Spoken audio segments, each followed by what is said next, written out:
សូម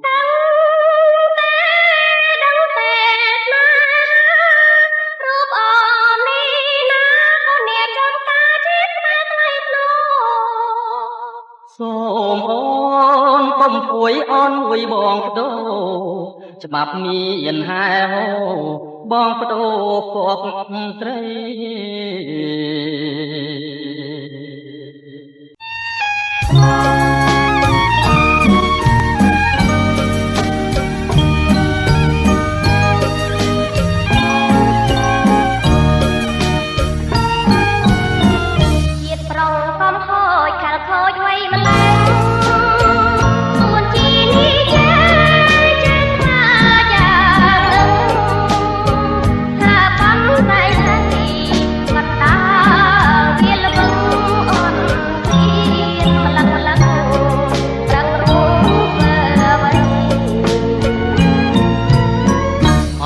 ម្ដងទៅបើប្រលឹងហើយ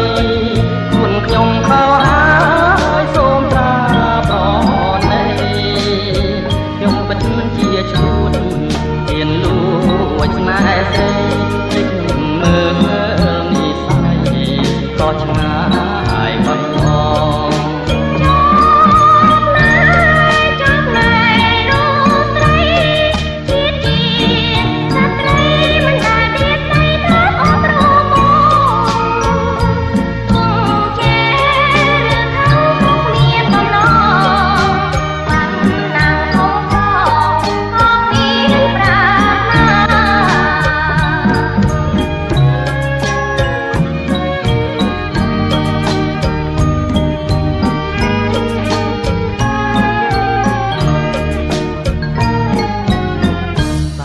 បាយចិនបើពិនដូចឆ្ល